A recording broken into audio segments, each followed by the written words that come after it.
तो आइए दोस्तों, आज की वीडियो में हम क्लास 10 हिंदी कृतिका में अज्ञे जी द्वारा लिखा मैं क्यों लिखता हूँ, इस पूरे पाठ को सरल और मज़ेदार तरीके से समझने का प्रयास करेंगे। भले ही आप इस वीडियो को एग्ज़ाम से कुछ दिन पहले ही देखो, बट पूरी गारंटी है मेरी, ये पूरा चैप्टर आपको अच्छे से समझ आने वाला है। चैप्टर में हम 3 चीज़ें डिस्कस करेंगे। पहला, इस चैप्टर के राइटर के बारे में, लेखक के बारे में सामान्य परिचय, एंड दूसरा इस चैप्टर के सारांश यानी कि main important points, and third chapter से रिलेटेड इंपॉर्टेंट क्वेश्चंस, ताकि आपके एग्जाम के लिए भी अच्छी तैयारी हो जाए। चैप्टर में आगे बढ़ूँ उससे पहले मैं बता दूं आपको कि इस चैप्टर में हम 2 चीज़ें पढ़ेंगे। पहली चीज़ है आंतरिक विवशता एंड दूसरी चीज़ है बाहरी दबाव। एक छोटे से एग्जाम्पल से हम इस पूरे चैप्टर को थोड़ा सा आपके माइंड में एक इमेज बन जानी चाहिए कि हम चैप्टर में क्या पढ़ेंगे। मान लीजिए आप किसी दोस्त की शादी पार्टी, घर में शादी पार्टी, वहाँ जाएंगे, आपका वहाँ जाने का बड़ा मन है, तो आप क्या करेंगे, वहाँ जाने के लिए बड़े एक्साइटेड होंगे, तैयार होंगे एंड शादी पार्टी एंजॉय करके बढ़िया तरीके से आ जाएंगे। ये था आपके लिए आंतरिक विवशता। एंड दूसरा है ये इनविटेशन आपकी फैमिली को था, आपका वहाँ जाने का मन नहीं था क्योंकि आपका एग्ज़ाम है, बट आपके फैमिली वालों ने कहा कि आपको वहाँ जाना है। आपने किसी तरीके से कपड़े पहने एंड वहाँ चले गए, मन नहीं था फिर भी गए, एंजॉय खा पी के आ गए। ये है बाहरी दबाव। तो अब आप इस चैप्टर को समझ सकते हैं कि आंतरिक व्यवस्था और बाहरी दबाव में क्या अच्छा है। आइए शुरू करूं। इससे पहले वीडियो को लाइक अभी कर दो क्योंकि बाद में आप भूल जाते हैं, एंड शेयरिंग भी कर दो इस वीडियो को। तो ये है कवि का जीवन परिचय। लेखक अज्ञे का वास्तविक नाम, उनका अपना नाम क्या था? सच्चिदानंद हीरानंद वासैन अज्ञे। उनको शॉर्ट में सिर्फ अज्ञे नाम से पुकारा जाता था। उनका जन्म 7 मार्च 1911 को उत्तर प्रदेश के देवरिया जिले के कुशीनगर नामक गांव स्थान में हुआ था। इनकी जो प्रारंभिक स्टार्टिंग की शिक्षा दीक्षा है वो पिताजी की ही देखरेख में घर में हुई थी, यानी कि घर में ही उन्होंने पढ़ा। एंड 1925 में पंजाब से उन्होंने एंट्रेंस यानी कि 12th पास की।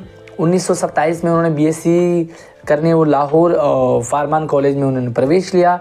उन्होंने अनेक पत्र पत्रिकाओं का भी संपादन किया और 1964 में साहित्य अकादमी पुरस्कार और 1969 यानी कि 69 में भारतीय ज्ञान पुरस्कार से उन्हें सम्मानित किया गया। ये छोटा सा उनके बारे में है। अब छोटे उनकी जो कृतियों के बारे में जान लीजिए। उनकी रचनाएं हैं, कविताएं जैसे घास पर क्षण भर, बावरा, अहेरी, इंद्र धनु रौंदे हुए है ये, अरि वो करुणा प्रभामय, आंगन के द्वार पार द्वार, कितनी नाव में कितनी बार। ये उनकी रचनाएं हैं, कविता। कुछ कहानियाँ भी उन्होंने लिखी जैसे विपथवा, परंपरा कोठरी की बात, शरणार्थी और जयदोल। कुछ उपन्यास भी उनके थे जैसे शेखर, एक जीवनी, नदी के द्वीप, अपने अपने अजनबी। यात्रा वृत्तांत में अरे यायावर रहेगा याद, एक बूंद सहसा उछला।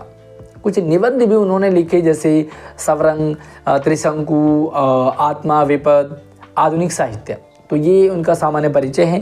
कई बार आपको एग्जाम में इनके राइटर्स और रचनाओं के बारे में भी पूछ लिया जाता है। अब हम इस चैप्टर को समझते हैं एंड बहुत ही मज़ेदार तरीके से, यानी कि जो आपके लिए बहुत इंपॉर्टेंट है। मैं क्यों लिखता हूँ, एक सिंपल सा सवाल है, मैं क्यों लिखता हूँ। तो मैंने अभी आपको बताया कि 2 चीज़ें हैं। एक तो आप अंदर से मोटिवेट हैं, दूसरा आपको बाहर का प्रेशर है ना। तो यह प्रश्न बहुत सरल होने के साथ साथ में बहुत कठिन भी है। भाई अगर कोई मुझसे कहे कि मैं क्यों लिखता हूँ, या मैं आपसे पूछूं कि आप क्यों पढ़ते हो, तो एक तो आपका इंटरनल आपको मज़ा आता है, दूसरा आपका बाहरी दबाव है। क्योंकि इसका सच्चा उत्तर लेखक अज्ञे के आंतरिक जीवन से संबंधित है। एक उत्तर तो यह है कि मैं स्वयं जानना चाहता हूँ कि मैं क्यों लिखता हूँ। सिंपल सा है। अगर आपसे पूछे कि आप क्यों लिखना चाहते हो, तो भैया मैं जानना चाहता हूँ कि मैं क्यों लिखना चाहता हूँ, है ना। भाई एक्चुअल में आप खाना क्यों चाहते हैं, आप शादी में क्यों जाना चाहते हैं, आप पढ़ना क्यों चाहते हैं, तो ये आप ही भी बता सकते हो, इसलिए भी लिखता हूँ। वास्तव में सच्चा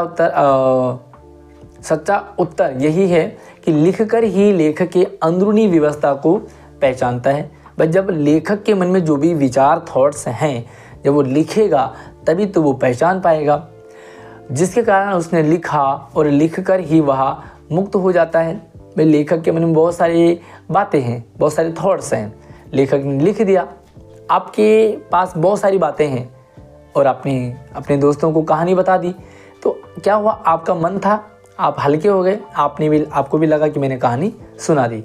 मैं भी उस आंतरिक व्यवस्था से मुक्ति पाने के लिए तटस्थ होकर उसे देखने और पहचानने के लिए लिखता हूँ। कई बार ऐसे लिख देते हम कि भाई मेरे मन में थॉट्स हैं तो मैं लिख देता हूँ। बहुत सारे बच्चे क्रिएटर बनना चाहते हैं, यूट्यूबर बनना चाहते हैं, उनसे पूछो क्यों?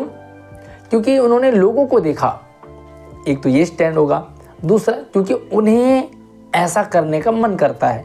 तो दोनों अलग अलग चीज़ें, उन्होंने बाहरी दबाव से किया या उनका खुद का मन है। लेखक का कृतिकार के विषय में क्या विचार है? लेखक का विश्वास है कि सभी लेखक कृतिकार नहीं हो सकते हैं। भाई सभी टीचर क्या टीचर होते हैं? बिल्कुल नहीं। कुछ ऐसे भी टीचर होते हैं जो बड़े मज़े से पढ़ाते हैं, लेकिन कुछ ऐसे टीचर होते हैं बस वो क्लास में आते हैं और चले जाते हैं, और न ही उनका समस्त लेखन कृति होता है। यह ठीक है कि कुछ कृतिकार ख्याति मिल जाने के बाद कुछ बाहर की व्यवस्था से भी लिखते जाते हैं। भाई कुछ स्टूडेंट्स, क्या सारे स्टूडेंट्स होते हैं ना? कुछ स्टूडेंट्स खुद पढ़ना चाहते हैं इसलिए वो स्कूल आते हैं, तो कुछ को उनके घर वाले ज़बरदस्ती स्कूल भेजते हैं, अटेंडेंस की डर है, मतलब बहुत सारी उनकी व्यवस्था हो सकती है। संपादक के आग्रह से, प्रकाशक के तकाजे से, आर्थिक आवश्यकताओं से भी कुछ लोग लिखते हैं, पर कुछ कृतिकार हमेशा ईमानदारी से यह भेद बनाए रखते हैं कि कौन सी कृति उनकी आंतरिक प्रेरणा का फल है और कौन सा लेखन बाहरी दबाव का। पर बाहर का दबाव वास्तव में दबाव नहीं रखता, वह मानो भीतर उन्मेष का निमित्त बन जाता है। एक छोटा सा एग्जाम्पल मैं आपके साथ शेयर करूं। एक टीचर दो तरह से पढ़ाता है। एक तो उसे खुद का मन कर रहा है, उसे मज़ा आता है पढ़ाने में, वो पढ़ाएगा। दूसरा ये है कि उसे बाहरी दबाव है, भाई प्रिंसिपल सर कह रहे हैं पढ़ाओ, कोई चेकिंग करने ना आ जाए, कोई मिनिस्टर आ जाए, तो इसलिए पढ़ा रहा है। और एक को तो कोई लेना देना नहीं, कोई मिनिस्टर आए, प्रिंसिपल आए, वो अंदर से मोटिवेट है, वो पढ़ाता रहता है। सेम स्टूडेंट्स का एग्जांपल लेते हैं। एक वो स्टूडेंट है जिन्हें कोई नहीं कहता कि आप पढ़ो, वो बस पढ़ रहे हैं और पढ़ते जाते हैं। एक वो स्टूडेंट है जो पेरेंट्स के दबाव से पढ़ रहे हैं, टीचर्स के दबाव से पढ़ रहे हैं, स्कूल के दबाव से पढ़ रहे हैं, समाज के दबाव से पढ़ रहे हैं, रिजल्ट के दबाव से पढ़ रहे हैं। तो अब यहाँ पर इन्हीं चीज़ों पर हम और डिस्कस करेंगे। कुछ इसलिए लिखते हैं क्योंकि उन्हें भाई लिख करके पैसे कमाने हैं, कुछ इसलिए लिखते हैं क्योंकि उन्हें मज़ा आता लिखने में, है ना। कृतिकार का स्वभाव और आत्मानुशासन। अब कृतिकार एक लेखक का नेचर, स्वभाव, कृतिकार के स्वभाव और आत्मानुशासन का बहुत महत्व होता है। कुछ ऐसे आलसी जीव होते हैं कि बिना बाहरी दबाव के लिख ही नहीं पाते। इसी के सहारे उनकी भीतर की व्यवस्था स्पष्ट होती है। उनकी यह व्यवस्था कुछ वैसी ही है जैसे प्रातःकाल नींद खुल जाने पर कोई बिस्तर पर तब तक पड़े रहता है जब तक कि घड़ी का अलार्म न बज जाए। पर लेखक कहते हैं कि मुझे सहारे की जरूरत नहीं पड़ती, लेकिन उससे बाधा भी उत्पन्न नहीं होती। उठने वाली बात की तुलना करूं तो मैं सुबह अपने आप ही उठ जाता हूं, लेकिन अलार्म भी बज जाए तो क्या हानि, कोई नुकसान नहीं है। मतलब सिंपल सा फिर से मैं कहूं कि वो टीचर, एक तो वो टीचर होते हैं वो क्लास में आते हैं और चले जाते हैं, जब तक उनके ऊपर दबाव ना बनाया जाए वो पढ़ाते ही नहीं है। तो यहाँ पर एक एग्जांपल दिया इन्होंने सुबह उठने से। कुछ लोग तो बिस्तर पर लेटे ही रहते हैं और ख़ासकर आजकल सर्दी में, है ना, उठने का मन नहीं करता। तो भाई साहब नींद तो खुल गई, लेकिन उठेंगे तब जब अलार्म बज जाए, यानी कि बाहरी दबाव है उन पर, अंदर से उठने का मन नहीं कर रहा। लेकिन लेखक कहते हैं कि मैं अपने आप ही उठ जाता हूँ और मैं अलार्म का वेट नहीं करता, लेकिन अगर अलार्म बज भी जाए तो क्या बुरा है ना। भीतरी व्यवस्था। अब भीतरी व्यवस्था क्या है? भीतरी व्यवस्था को बताना बड़ा कठिन है। इसे लेखक ने अपनी एक कविता की चर्चा कर स्पष्ट किया है। उसके अनुसार मैं विज्ञान का विद्यार्थी रहा हूँ। जो लेखक थे हमारे अज्ञे जी वो साइंस के स्टूडेंट थे। अब वो किस तरह से भीतरी व्यवस्था और बाहरी व्यवस्था होती है, बाहरी दबाव होता है, उन दोनों को समझाने का प्रयास कर रहे हैं कि मैं साइंस का स्टूडेंट रहा हूँ, मेरी नियमित जो शिक्षा है वो रेगुलर जो है वो इसी विषय में हुई है। साइंस में अणु क्या होता है, परमाणु क्या होता है, रेडिएशन क्या होता है, ये सारी चीज़ें वो पहले से किताबों में पढ़ते आए हैं। सबका पुस्तकीय और सैद्धांतिक ज्ञान तो था, पर जब फिर भी हिरोशिमा में अणु बम गिरा तब उसके समाचार और उसके परवर्ती प्रभावों का भी विवरण में पढ़ता रहा। भाई हिरोशिमा और नागासाकी में आपने देखा कि बड़ी बमबारी हुई थी, तो लेखक क्योंकि साइंस का स्टूडेंट था इसलिए उसने इस हिरोशिमा वाली घटना को भी समझा, पढ़ा और जाना और उस पर लिखा। तो विज्ञान के इस दुरुपयोग के प्रति बुद्धि का विद्रोह स्वाभाविक था। भाई समझा कि भाई विज्ञान कितना नुकसान करता है, कितने लोगों को नुकसान पहुंचा दिया। मैंने लेख आदि में कुछ लिखा भी, पर कविता इस विषय में नहीं, क्योंकि अनुभूति के स्तर की व्यवस्था बौद्धिक पकड़ से आगे की बात होती है। भाई लेखक ने लिखा तो सही, ये था बाहरी दबाव, एक तरह से भीतरी व्यवस्था अलग होती है। लेखक ने लिख तो लिया लेकिन वो वाली बात नहीं हुई। अब एक चीज़ हम इस चैप्टर में दो चीज़ें हैं, एक अनुभूति और एक अनुभव। अब आपको मान लीजिए मैंने कहा कि आम बड़ा खट्टा होता है ना, ये अनुभूति, लेकिन आपको जब तक आम खाएंगे नहीं तब तक आपको पता नहीं चलेगा आम का स्वाद। तो दोनों चीज़ों में अंतर है। मैंने आपको बताया आम कैसा होता है, आम खट्टा होता है, मीठा होता है, ऐसे होता है, आपने भले उसे समझा लेकिन आपको मज़ा तभी आया जब आपने उसे खाया और टेस्ट किया। लेखक की जापान यात्रा और तब जो है जब हिरोशिमा की घटना लेखक ने देखी, समझी और आगे उन्होंने जापान की यात्रा करी। जापान जाने का अवसर मिला तो हिरोशिमा भी गया और वह अस्पताल भी देखा जहां रेडियोधर्मिता से आहत लोग वर्षों से कराह रहे थे। इस प्रकार प्रत्यक्ष अनुभव भी हुआ, पर अनुभव से अनुभूति गहरी चीज़ है एक कृतिकार के लिए। भाई लेखक कह रहे हैं कि मैंने हिरोशिमा की जो अणु परमाणु जो था उसके बारे में पहले भी पढ़ा और सुना था, लेकिन जब मैं वहाँ गया, जाने के बाद मैं उस अस्पताल में भी गया जहाँ लोग पड़े हुए थे, मतलब बरसों से, तब मैंने इस प्रकार प्रत्यक्ष मुझे अनुभव हुआ, है ना। अनुभव से अनुभूति गहरी चीज़ है। भाई अनुभव अलग चीज़ है, अनुभूति अलग चीज़ है। जैसे बाहरी दबाव और आंतरिक व्यवस्था। अनुभव तो घटित का होता है, पर अनुभूति संवेदना और कल्पना के सहारे उस सत्य को आत्मसात कर लेती है जो वास्तव में कृतिकार के साथ घटित नहीं हुआ है। भाई अनुभव और अनुभूति, मैंने अभी आपको फल खाने का एग्जाम्पल दिया। जब तक आप उसे खाएंगे नहीं तब तक आप उसके बारे में जानेंगे नहीं। भले आपने लोगों से सुना है या कहीं पढ़ा है, देखा है, लेकिन जब तक आप उसे खुद नहीं टेस्ट करेंगे आपको पता ही नहीं चलेगा, है ना। हिरोशिमा में जब सब कुछ देखकर भी उस समय कुछ नहीं देखा, फिर एक दिन सड़क पर घूमते हुए जले हुए पत्थर पर एक लंबी उजली छाया है। विस्फोट के समय वहाँ कोई खड़ा रहा होगा और विस्फोट से बिखरे हुए रेडियोधर्मी पदार्थ की किरणें उसमें रुद्ध हो गई होंगी, जो आसपास के से आगे बढ़ गई, वो पत्थर को झुलसा दिया। जो उस व्यक्ति पर अटकी उन्होंने उसे भाप बनाकर उड़ा दिया। इस तरह समूची ट्रेजेडी जैसे पत्थर पर अंकित हो गई। अब वो आगे घूमे वहाँ पर और उन्होंने देखा कि एक पत्थर पर एक किसी इंसान की मतलब छपी हुई है, छाया है। तो फिर उन्होंने महसूस किया कि शायद कोई वो रेडियोधर्मिता वहाँ से, मतलब जैसे विस्फोट हुआ होगा तो विस्फोट से दो रेडिएशन निकला, तो रेडिएशन उस इंसान पर भी निकला, तो इंसान जो है उस पत्थर पर चिपक गया। मतलब आप ये मानिए कि कितना भयंकर था वो। तो जब उन्होंने इस घटना को देखा तो उन्हें फिर याद आया कि कितना भयंकर था, मतलब इंसान सांस नहीं ले पाया और सीधा उस पत्थर पे चिपक गया। उन्हें एक और घटना याद आई। एक बार ऐसे ही कुछ हुआ था। भाई लोग जो है मछलियाँ पकड़ने गए थे, तो लोगों ने क्या करा कि पूरे समुद्र में, पूरी नदी में ही विस्फोट कर दिया। अब उन्हें कुछ मछलियाँ चाहिए थी, लेकिन क्या हुआ, जब विस्फोट हुआ तो सारी छोटी बड़ी मछलियाँ और भी बहुत सारे जीव जंतु मर गए। तो उन्हें लगा कि हमें ज़रूरत तो बहुत कम की थी, लेकिन बहुत सारों को मार दिया।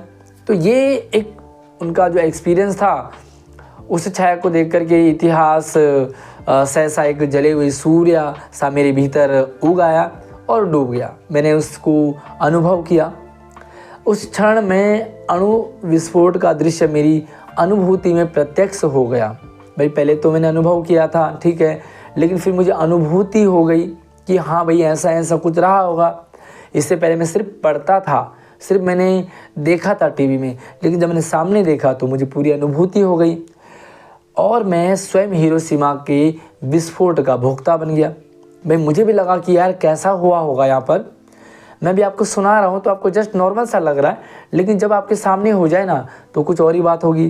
भाई हम भूतों की कहानियाँ सुनाते हैं, सांपों की कहानियाँ सुनाते हैं आपको, मतलब ठीक है डर तो लग रहा है, लेकिन जब सांप सामने आ जाए, जब चुड़ैल सामने आ जाए तो क्या हालत आपकी होगी। आप कमेंट सेक्शन में बताएं अपना एक्सपीरियंस कि मेरे कहानी सुनाने से और सामने देखने से आप में कितना अंतर होगा। प्यारा सा कमेंट आप जरूर रखें। अचानक एक दिन मैंने हिरोशिमा पर कविता लिखी, जापान में नहीं भारत लौटकर रेलगाड़ी में बैठे बैठे। तो फिर उसके बाद मैंने कविता लिखी। यह कविता अच्छी है या बुरी इससे मुझे मतलब नहीं था। मेरी यह कविता अनुभूति प्रसूत है, यही मेरे लिए महत्व की बात है। पहले भी मैं लिखता था, लेकिन आज मैंने जो लिखा वो मेरी अनुभूति का विषय था, वो मैंने स्वयं उसे अनुभव किया, इसलिए मुझे उसका पता चला। तो ये आपके लिए पूरा चैप्टर है। आई होप आपको दोनों चीज़ें समझ में आई होगी, अनुभव और अनुभूति, बाहरी दबाव और आंतरिक व्यवस्था, ये दोनों चारों चीज़ें। तो चलिए हम इसके क्वेश्चन आंसर पर डिस्कस करते हैं। तो ये पहला प्रश्न है, लेखक के अनुसार प्रत्यक्ष अनुभव की अपेक्षा अनुभूति उनके लेखन में कहीं अधिक मदद करती है, क्यों? देखिए, प्रत्यक्ष अनुभव और अनुभूति, तो लेखक को लगता है कि अनुभव से ज़्यादा अनुभूति मुझे लेखन कार्य करने में हेल्प करती है, क्योंकि अनुभव तब होता है जब हमें लोग कहते हैं, जब हम उसके बारे में पढ़ते हैं, जब हम कहीं सुनी बातें समझते हैं। लेकिन अनुभूति कब होती है? जब हम उस चीज़ को खुद चख लेते हैं। आम का मैंने एग्जांपल दिया, आम के बारे में आप लोगों से सुन रहे थे तब आपको अनुभव हो रहा था, लेकिन जैसे आपने आम खाया आपको अनुभूति हो गई। ठीक यहाँ पर भी देखो, प्रत्यक्ष के अनुसार लेखक के अनुसार प्रत्यक्ष अनुभव से बाहरी प्रभाव पड़ता है या उतना गहरा नहीं होता, है ना। जो अनुभव है वो गहरा नहीं होता, मन के अंदर को झकझोर कर रख दे। वहीं दूसरी ओर अनुभूति ऐसी चीज़ होती है जो मन को अंदर तक आंदोलित कर देती है ना। भाई हिरोशिमा वाली कहानी पहले सुनी थी, पढ़ी थी, तो उतना प्रभाव नहीं हुआ क्योंकि वो अनुभव था, लेकिन जैसे ही वहाँ जाकर के अनुभूति हुई तो अंदर तक उसने हिला दिया। हमने साइंस पे भी सवाल उठा दिया कि भाई साइंस ने कितना गलत किया, जिससे कृतिकार के अंदर की रचना का सोता हुआ जो वो फूट उठता है और वो रचना निर्माण कर लेता है। तो रियलिटी कब आएगी? जब अनुभूति से लिखा जाएगा, एंड बनावटी होगी जब अनुभव से लिखा जाएगा।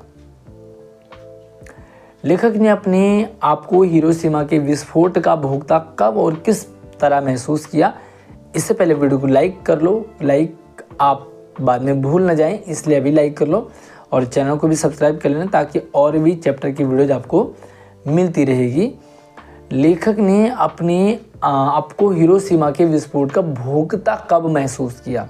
देखिए, अभी तक तो वो अनुभव कर रहा था, सुना हुआ था, लेकिन जैसे ही वो वहाँ पर गया, उसने वहाँ पर रियलिटी देखी, लोगों की हालत देखी, अस्पताल में जाके उस पत्थर के सामने जा कर के, तो वो तब उसे लगा कि मैं भोक्ता अब हुआ हूँ, अब मैंने इसकी अनुभूति की है। आइए देखते हैं। लेखक जब लेखक ने उस पत्थर को देखा जिस पर रेडियोधर्मी किरणों की अमिट तस्वीर छप गई थी, तो हिरोशिमा में बम वाली घटना अनुभूति हुई। उस अनुभूति ने उसे हिरोशिमा का भोक्ता बना दिया। लेखक के भीतर की आकुलता बुद्धि के क्षेत्र से बढ़कर संवेदना क्षेत्र में आ गई। सबसे पहले वो बुद्धि से लिख रहा था, अब वो संवेदना से, इमोशंस, भावनाओं से। जब भावनाएं जुड़ जाएं तो अनुभूति हो गई, और जब सिर्फ हमें एक तरह से कहानी लगे तो वो अनुभव हो गया। मैं क्यों लिखता हूँ, क्या आधार पर बताइए? कि लेखक को कौन सी बातें लिखने के लिए प्रेरित करती है। तो भाई लिखने के लिए प्रेरित कब होती है, जब आदमी अंदर से लिखना चाहता है ना, बाहरी दबाव नहीं, जब अंदर की व्यवस्था हो। लेखक इसलिए लिखता है ताकि अपनी आंतरिक उद्वेग को प्रकट कर सके, जो अपने मन में है उसे प्रकट कर सके। उसे लिखने के बाद ही लेखक इस स्थिति में पहुंचता है जहां से वह तटस्थ होकर के उस आंतरिक व्यवस्था का मूल्यांकन कर पाए। तो कब लिखता है, कब प्रेरित करती है, जब उसके अंदर से यानी कि आंतरिक व्यवस्था, जब उसे लगे कि हाँ मुझे ऐसा करना चाहिए। रचना, किसी रचनाकार के प्रेरणा स्रोत किसी दूसरे को कुछ भी रचने के लिए किस प्रकार उत्साहित करती है। अच्छा, एक चीज़ मैं आपको बता दूं, यहाँ पर एक चीज़ आप अच्छे से समझ सकोगे। आपको अगर पढ़ने के लिए टीचर्स कहें, पेरेंट्स कहें, लोग कहें, प्रिंसिपल कहें, स्कूल वाले कहें, तो ये हो गया आपका बाहरी दबाव। आप बाहरी दबाव में उतना काम अच्छा नहीं कर पाओगे, लेकिन दूसरी कंडीशन में आपको लगा कि ना भाई अब मुझे पढ़ना चाहिए, अब मुझे तैयारी करनी चाहिए। तो जब आपको ऐसा लगे, आपको अंदर से यानी कि आंतरिक व्यवस्था जब आपको लगे, तब आप जो है किसी काम को अच्छा कर सकते हैं। एंड जब तक आपके अंदर वाले मन से आवाज़ नहीं आएगी कि भाई आशीष सर के चैनल को सब्सक्राइब करना है, तब तक आप नहीं करोगे। मैं बार बार बोलूँ सब्सक्राइब कर लो, लेकिन तब तक आप नहीं करोगे। यस, तो आपको क्या करना है, आंतरिक जो व्यवस्था है उससे चैनल को सब्सक्राइब करना है, ताकि आने वाली सारी वीडियोज आप लोगों तक पहुंच सके। कई बार बाहरी दबाव उस उत्प्रेरक की तरह काम करता है, बाहरी दबाव जो किसी लेखक को उसकी नई कृति रचने के लिए प्रोत्साहित करे। किसी दूसरे रचनाकार का प्रेरणा स्रोत ऐसे ही बाहरी दबाव का काम करता है। मतलब किसी ने लिखा, उसका बहुत अच्छा हुआ तो हम भी लिख रहे हैं। भाई किसी के नंबर अच्छे आ गए, अब उसकी तारीफ हो गई तो हम भी पढ़ेंगे, है ना। किसी का मतलब कुछ भी अच्छा हो गया तो आप भी वैसा ही करेंगे। तो ये है बाहरी दबाव। और कई बार बाहरी दबाव के कारण फिर आंतरिक व्यवस्था भी जग जाती है। कुछ रचनाकारों के लिए आत्मानुभूति स्वयं के अनुभव के साथ तथा बाह्य दबाव भी महत्वपूर्ण होता है। ये बाह्य दबाव कौन कौन से हो सकते हैं, मैंने आपको बताया कि मुझे पढ़ाने में बड़ा मज़ा आता है और मैं पढ़ाना चाहता हूँ। कोई टीम आए ना आए, कोई प्रिंसिपल कहे या ना कहे, लेकिन मेरा अंदर से मन, मुझे मज़ा आता है। कोई कहे ना, ये चैनल मैंने आंतरिक व्यवस्था के कारण मुझे मज़ा आता है वीडियोज़ बनाने में, इसलिए मैं एक दिन में 4-4, 5-5 और 6-6 वीडियोज़ बना लेता हूँ। मुझे कोई कहे इसलिए नहीं, मुझे अंदर से मन करता है ना। तो कई बार क्या हुआ, बाहरी दबाव के कारण भी आदमी काम करता है। देखिए कैसे, ये बाहरी दबाव जो है कई हो सकते हैं। उदाहरण के लिए संपादक का आग्रह, भाई किसी ने कहा कि भाई ऐसा करो, प्रकाशक का तकाजा, आर्थिक व्यवस्था, कई बार हमें पैसे चाहिए तो हमें करना पड़ेगा, है ना। तो कुछ लोग YouTube पर वीडियोज पैसे कमाने के लिए करते हैं, कुछ लोग भाई उन्हें कुछ नहीं चाहिए पैसा, बट उनका मन करता है वो वीडियोज बना देते हैं। तो ये चीज़ें। अगला प्रश्न है, क्या बाह्य दबाव केवल लेखन से जुड़े रचनाकारों को ही प्रभावित करते हैं या अन्य क्षेत्रों से जुड़े कलाकारों को भी प्रभावित करते हैं? तो भाई अन्य लोगों को भी करेंगे। मैंने अभी अपना एग्जाम्पल दिया, मैंने स्टूडेंट का एग्जाम्पल दिया, मैंने टीचर का एग्जाम्पल दिया, और कोई भी काम सारे के सारे वो बाह्य दबाव और आंतरिक दोनों से काम करते हैं। बाह्य दबाव केवल लेखन से जुड़े रचनाकारों को ही प्रभावित नहीं करते, बल्कि अन्य रचनाकारों को भी प्रभावित करते हैं, अन्य लोगों को भी, अन्य फील्ड में भी। जैसे कोई अभिनेता किसी निर्देशक के आग्रह के कारण या निर्माता के तकाजे के कारण काम करता है। कई नामी गिरामी पेंटर कई बार किसी मशहूर हस्ती के आग्रह पर भी पेंटिंग बनाते हैं। तो ये है बाहरी दबाव। और कई बार आपको लगता है कि भाई मुझे पेंटिंग बनानी चाहिए, इसलिए बनाते हैं।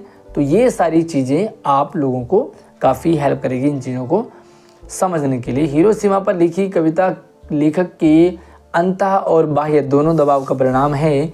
या आप कैसे कह सकते हैं कि अंतः का भी है और बाहरी भी है। आइए देखते हैं। हिरोशिमा में लगे स्मारक पत्थर ने लेखक के लिए बाह्य दबाव का काम किया। भाई जो पत्थर देखा तो वही तो बाहरी दबाव था, और उस बाहरी दबाव ने अंदर वाले सोए हुए लेखक को जगाया। पहले लेखक ने कुछ लेख भी लिखे थे, लेकिन वह संतुष्ट नहीं था। लेकिन जब उसने पत्थर को देखा तो वो अवाक रह गया, और उसकी जो आंतरिक दबाव था, जो आंतरिक उसे प्रेरणा थी, उसने उसे लिखने के लिए विवश कर दिया और इस प्रकार उसने अपनी कविता लिख डाली। हिरोशिमा की घटना विज्ञान का भयानकतम दुरुपयोग है। आपकी दृष्टि में विज्ञान का दुरुपयोग कहाँ कहाँ और किस तरह हो रहा है? तो भाई विज्ञान का दुरुपयोग तो कई जगह हो रहा है। आप सोशल मीडिया देख लो, विज्ञान के कारण बहुत सारे लोग बिगड़ गए, बहुत सारे के घर बन गए, है ना। इसी तरह से आप देखो, साइंस जितना काम करता है, पहले हम गिरते थे तो भैया कम चोट लगती थी, अब सीधा हवाई जहाज़ से गिरते हैं तो स्वाहा हो जाता है ना। साइकिल से गिरते हैं तो कम चोट लगती है, और अगर आप गाड़ी से गिरते हैं तो भैया कितनी चोट लग सकती है ये कह नहीं सकते। तो सारा विज्ञान है। आज विज्ञान का दुरुपयोग कई तरह से हो रहा है। दुनिया के अग्रणी देश जीवाश्म ईंधनों को बढ़ चढ़कर उपयोग कर रहे हैं, जिससे हमारा पर्यावरण धीरे धीरे विनाश की ओर बढ़ रहा है। कई वैज्ञानिक आज इंसानों की क्लोन बनाने की बात कर रहे हैं। कई देश एक से बढ़कर एक जैविक हथियार भी बना रहे हैं। साथ में कोरोना भी आया था, तो कोरोना भी आपको पता है कि कहीं ना कहीं ये विज्ञान के ही कारण कोरोना आया था। इसके अलावा आपको क्या लगता है कि विज्ञान का दुरुपयोग कहाँ कहाँ हो रहा है? विज्ञान से क्या क्या नुकसान हो रहे हैं? कमेंट सेक्शन में अपना जो भी आपको लगता है, आपकी राय, आपका ओपिनियन कमेंट सेक्शन में ज़रूर रखें। एक संवेदनशील युवा नागरिक की हैसियत से विज्ञान का दुरुपयोग रोकने में आप क्या करोगे? तो भैया विज्ञान का दुरुपयोग रोकने के लिए सबसे पहले तो आपको जागरूक होना पड़ेगा, आपको संवेदनशील होना पड़ेगा, आपको समझना पड़ेगा कि मुझे गलत काम नहीं करना है। ठीक है, एक विज्ञान मोबाइल बनाता है, दूसरा विज्ञान बम बनाता है। तो भैया मोबाइल तो सबके काम आ रहा है, लेकिन बम ने सबको उड़ा दिया। तो ये आपको समझना पड़ेगा। खुद जागरूक होना है, लोगों को जागरूक करना है, एंड लोगों को भी इस तरह के उल्टे सीधे काम करने से रोकना है। देखिए कैसे। विज्ञान का दुरुपयोग रोकने के लिए सबसे पहले मैं अपने आप से शुरुआत करूंगा। मैं कोशिश करूंगा कि मेरे कारण पर्यावरण को कम से कम नुकसान पहुंचे। इसके लिए हम समाज को भी जागरूक करेंगे। और भैया मैं तो ये काम बहुत करता हूँ। जब भी मैं मार्केट जाता हूँ तो मैं भैया कम से कम यानी कि एक ही पन्नी में 3-4 सब्जियाँ लेकर आ जाता हूँ। मुझे नहीं इतनी सारी सब्जियाँ पन्नियाँ चाहिए जो कि पर्यावरण को नुकसान करती है। कोशिश करता हूँ कि पन्नियाँ कम से कम यानी कि ना के बराबर यूज हो। बाकी आप क्या करते हो पर्यावरण को बचाने के लिए? एक प्यारा सा अपना जो भी स्टैंड है जो आप करते हैं मुझे कमेंट सेक्शन में रखिए। वीडियो पसंद आई गया होगा लाइक कर दो, अपने दोस्तों को शेयरिंग कर दो, चैनल को सब्सक्राइब कर लेना ताकि आने वाले और भी वीडियोज आपको मिलती रहेगी। और आप कौन से टॉपिक और कौन से चैप्टर की वीडियो आप हमारे चैनल पे देखना चाहते हैं मुझे कमेंट कर दीजिए। आप मुझे व्हाट्सएप पे, इंस्टाग्राम पे सब कुछ जुड़ सकते हैं। सब कुछ नंबर ID डिस्क्रिप्शन में है। हमारे चैनल पे आप सभी यानी कि हिंदी के सभी चैप्टर्स, सभी टॉपिक्स के वीडियोज़ आप देख सकते हैं, समझ सकते हैं। अगली वीडियो मिलती है, तब तक चैनल को सब्सक्राइब कर लीजिए। जय हिंद।